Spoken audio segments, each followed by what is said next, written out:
السلام علیکم۔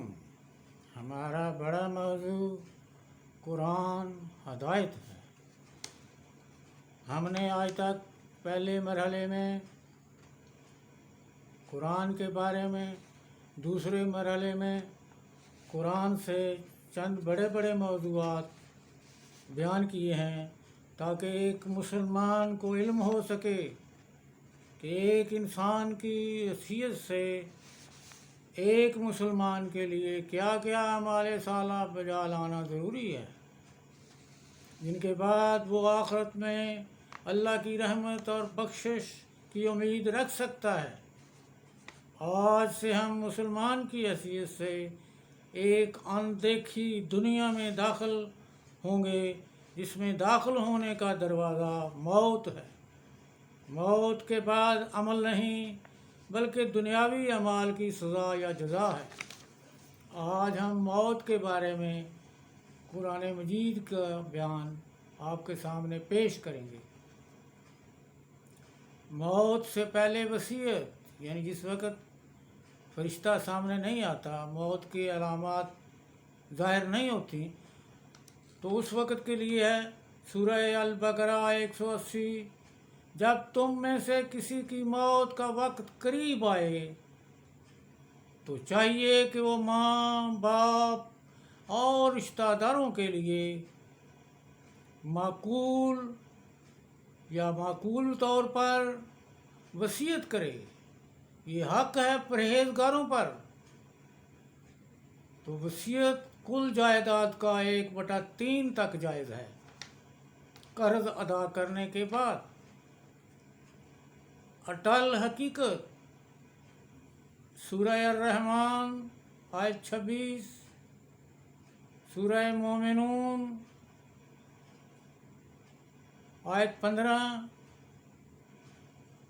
سب مخلوق جس کو اللہ تعالیٰ نے پیدا کیا ہے فنا ہونے والی ہے۔ سورہ سجدہ آیت 11۔ اے رسول اکرم صلی اللہ علیہ وآلہ وسلم، آپ کہہ دیجئے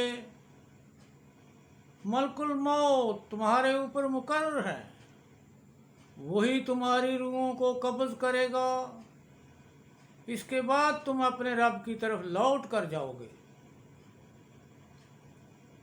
سورہ زمر آیت 42۔ خدا ہی لوگوں کے مرنے کے وقت ان کی روحیں اپنی طرف کھینچ لیتا ہے۔ سورہ عبس آیت 21۔ انسان زندہ رہنے کے بعد مر جاتا ہے، پھر قبر میں دفن ہو جاتا ہے۔ سورہ انعام آیت 2۔ موت کا ایک وقت مقرر ہے۔ سورہ منافقون آیت 11۔ اللہ ہرگز کسی کی موت کو تاخیر میں نہیں ڈالتا۔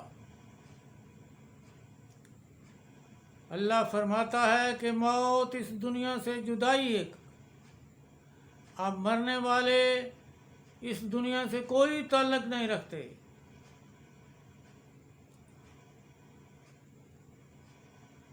وہ اپنے ان کے جو اعمال ہیں وہی ان کے ساتھ ہیں، اچھے ہیں یا برے ہیں، انہی کی ان کو سزا ملے گی۔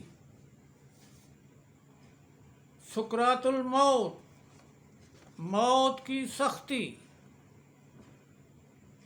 سورہ کاف آیت 19۔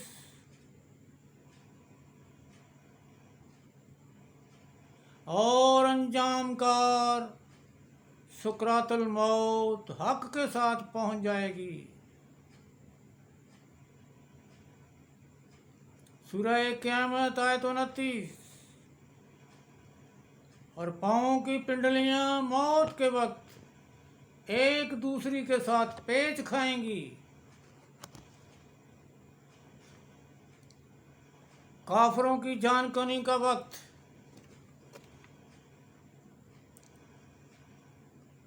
سورہ محمد آیت 27، سورہ اعراف آیت 37۔ جب ہمارے بھیجے ہوئے فرشتے